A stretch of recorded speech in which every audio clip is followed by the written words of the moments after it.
আমার ঘরে ছোট্ট একটা একুরিয়াম আছে। অনেক দিন হলো একুরিয়ামের লাইটটা নষ্ট হয়ে গিয়েছে। একটা বিশেষ কাজে বের হয়েছিলাম, হঠাৎ করেই মনে হলো যে আমার একুরিয়ামের লাইটটাও নিয়ে যাই। একুরিয়ামটা নিয়ে আজকের ভিডিওটি সাজিয়েছি। আশা করছি না টেনে ফুল ব্লগটি দেখবেন। আসসালামু আলাইকুম এভরিওয়ান।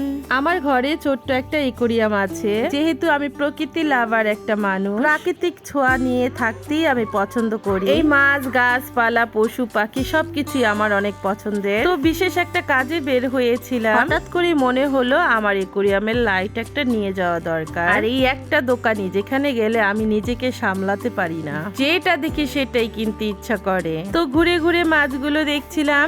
এর আগে কিন্তু আমি অনেক মাছ কিনেছিলাম। আমার একুরিয়ামটা ভরা ছিল মাছ, 24টা 26টার মতো মাছ ছিল। আমার মনে হয় গরমে মাছগুলো মরে গেছে। তো এই দোকানে যা দেখছেন সবকিছুই কিন্তু একুরিয়াম ডেকোরেশনের এভরিথিং পাবেন। শুধু একুরিয়াম না, অনেক পাখি, তারপরে মুরগি, হাঁস এখানেই পাওয়া যায়। বিশাল বড় একটা দোকান। কুকুর, বিড়াল, ইঁদুর সবকিছুরই এখানে খাবারও পাওয়া যায়। খরগোশ, এখানে খরগোশও কিনতে পাওয়া যায়। বিশাল এরিয়া নিয়ে এবং বিশাল একটা দোকান। তো আজকে আর আমি মাছ বেশি নিব না, এসেছিলাম লাইট কেনার জন্য। এখন আমার বর্তমানে একুরিয়ামে বেশি মাছ নেই, হয়তোবা 3-4 জোড়া মাছ আছে। ভেবেছিলাম আবার উইন্টারে মাছ কিনবো, কিন্তু তাদের দেখে তো আমার লোভ সামলানো দায়। এই মাছগুলো কিন্তু আগেও আমার একুরিয়ামে ছিল, সবগুলো মাছ একে একে মারা গিয়েছে।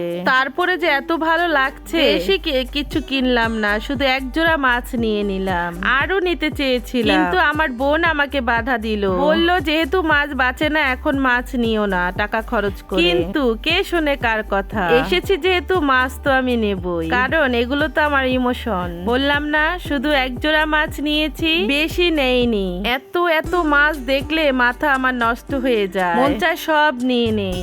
তো মাছগুলো আবার আপনাদের দেখিয়ে দিচ্ছি। এটা হচ্ছে আমার বাসার কাছের থেকে, বেশি দূরে না। এখান থেকে আমি মাছ, একুরিয়ামের যাবতীয় জিনিসপত্র এখান থেকে কিনে থাকি। যারা এগুলা পালন করেন তারাই বুঝবেন আমার এই কথাটা। এই তো ঘুরে ঘুরে দেখছি, ইচ্ছা করছে আরো কিনি আরো কিনি, কিন্তু কিছু তো করার নেই। বোন আমাকে কিনতে দিবে না, কারণ গত কয়েকদিন আগে আমার অনেক মাছ মারা গিয়েছে। তখন আমি অনেক মন খারাপ করেছি। তাড়াতাড়ি আমার বোন আমাকে নিয়ে বেরিয়ে যাচ্ছে। বোন বলছে যে যত দেখবা ততই কিনতে ইচ্ছা করবে। এই তো মাছ আর লাইটটা নিয়ে বাসায় চলে এলাম। এখন মাছগুলো একুরিয়ামে ছেড়ে দিচ্ছি।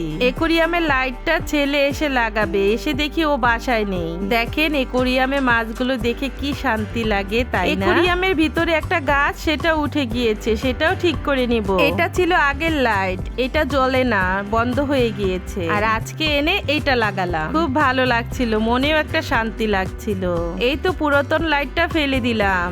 এই লাইটগুলো যখন কালারিং এর মতো এক এক কালার হয় তখন দেখতে আরো সুন্দর লাগে। এই যে দেখেন লাইটটা লাগানো হয়েছে এবং গাছটাও গাছের জায়গায় রাখা হয়ে গিয়েছে। এখন কিন্তু একুরিয়ামটা দেখতে আরো সুন্দর লাগে। আমার কাছে না অনেক অদ্ভুত লাগে একুরিয়ামের দিকে। যখন আমি এক দৃষ্টিতে তাকিয়ে থাকি না, তখন আমার কাছে মনে হয় কিভাবে মাছগুলো দিন রাত পানির ভিতরে এভাবে ছটফট করে, ছুটোছুটি করে, দৌড়াদৌড়ি করে, খাবার সময় একুরিয়ামের পাশে যেয়ে বসে থাকি। তো লাল নীল সবুজ বাতি দেখুন আপনারা। আর আজকের মতো আমি এখানেই বিদায় নিচ্ছি।